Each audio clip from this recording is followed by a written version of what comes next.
નું એક પણ શબ્દની લહેર ન લાગે. અને જેને જેને લહેર લાગી છે ને બાપા, ઈ ભવ સાગર તરી જાય. એટલે બાપુએ કીધું કે પતિ કે પાવન અધમ ઉદાહરણ, પતિ કે પાવન અધમ ઉદાહરણ, ભક્ત વચન ભગવાન. વચનનું પાલન કર્યું હોય ગુરુ મહારાજનું, અને રામદેવજી મહારાજના પદનું પાલન કર્યું હોય. આપણા સવારામ બાપાએ કીધું છે કે મરજીવા મોજને માણે, કોઈ મળે મને મરેલા. મરેલા કોને કહેવાય? જેને ભાવ નથી, જ્ઞાન નથી, કોઈ વસ્તુનું આચરણ પાલન નથી. અને મરજીવા મળી જા, માન મોટા પભે માન તજીને આવી જા આંધળા. ફોગડ ફંદાની માય ફસાયો સિદ્ધ નિજ ધર્મ, માને મોઈને મોટે પે નહીં આટે પોરાન. સમજ્યા? એટલે કહેવાનો મતલબ કે સત કમાણી તમને જાળવ, તમે એને જાળવશો તો સત્ય શબ્દ અને પરમાત્મા તમને જાળવશે, તમને જ્યાં પહોંચવું છે એ પહોંચાડી દેશે. પણ મને તો એવું મારા ભાઈલા દેખાય છે કે ગુરુ મહારાજની મરજી હોય ને તો હાથમાં પતાળ પડ્યો હોય ને, અને કદાચ ખોખરે જ નો હીરો હોય ને, અને સાચો બનાવો ને તો ઘડી ઘડી અને બનાવી દે. અને એવા ટપલા મારે ને એવો ઘણ મારે ને યારણ ઉપર રાખે. બાલવા જેટલું હે ને મન ડગતું હોય ને એને ખીરતાના ઘાટ ઉપર લાવી અને સૂન મંડળમાં ઠેઠ પહોંચાડી દે. શું પણ શૂન્યમાંથી સર્જન કરવું હોય તો સદગુરુ શબ્દને કોઈ પણ આજે ભૂલતા નહીં. કા કે શૂન્યમાંથી સર્જન, જેની સવારામ બાપાએ કીધું હતું કે મેં હે ને મારા બાપને હું ઓળખતો નથી, મારા બાપને તો હું ગોતવું છું. પણ ફૂલગઢ સ્વામી મહારાજના પ્રતાપે અને સદગુરુ મહારાજના પ્રતાપે ત્રિવેદીના તાપને ઉજવી નાખ્યો ને સવારામ બાપાએ. અને શબ્દને વડે જ્યારે ભળી ગયા, શબ્દ હારશે, શબ્દ પારશે, શબ્દથી નાવડી તરી જાય છે. પણ શબ્દને એનો નાતો બંધાઈ દીધો ને. પછી ધણીએ ગુરુ મહારાજના પ્રતાપે સામે આવીને ઓળખાણ આપી. આ પ્રતાપ સામે આવીને ઓળખાણ આપી ને, ત્યાં તો પ્રતાપ કોનો? ગુરુ મહારાજનો. અને આજે તમે વિચાર કરો કે પીપળી પેલા ધજા નેજો ચા સડે, સવારામ બાપાના ગુરુ છે ફૂલગઢ સ્વામી મહારાજ. તો જેની સવાય કમાણી છે કે નામ જડ્યું છે, નામ જડાનું માચમ મળ્યું, મટી ગયો વાદ વિવાદ. નામના કોઈ પારખું હોય એ નામમાં જઈને ઠરી જાય, નામમાં જઈને ભળી જાય. નામ છે ને, નામ છે એ 14 લોકથી ન્યારા હે. આજ તમે મંથન કરો, કુંતર સવારામ બાપા વાસુદેવ બાપુને પૂછજો. નામ રહ્યું ને એ જ તમને ગંગા પાર ભવસાગર અને ભવબંધનમાંથી મુક્ત કરી દેશે.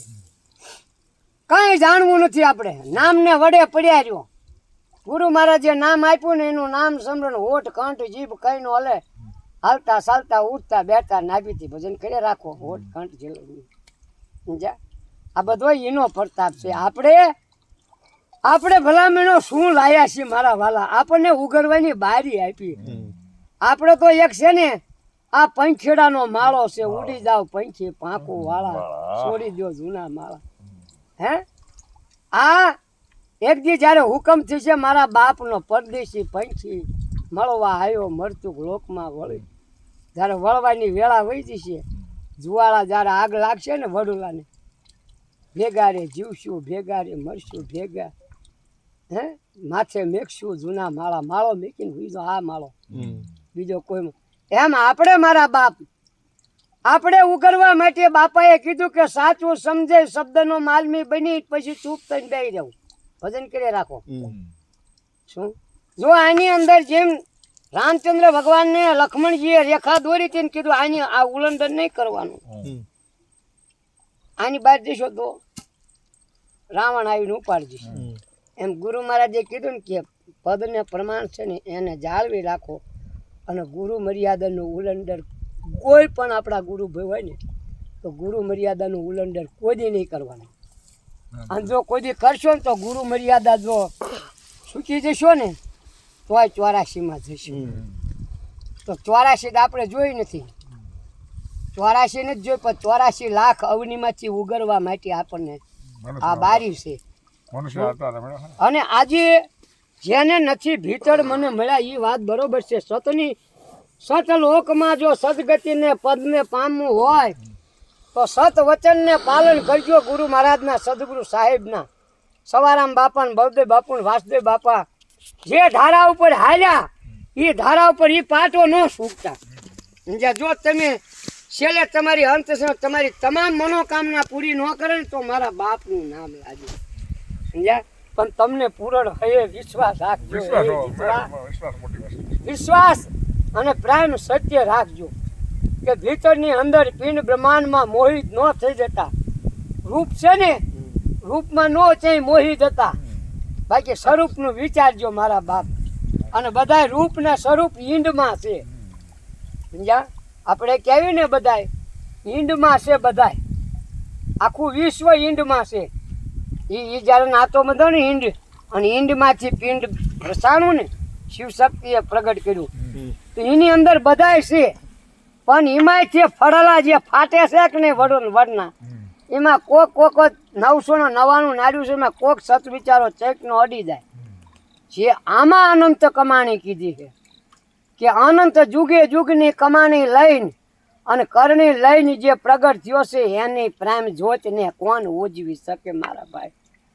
આપણા બળદેવ બાપુનું ભજન છે, પૂરવની કરણી લઈને જે બોલી ગાયું પાછી મેં. એટલે પૂરવની કરણી લઈને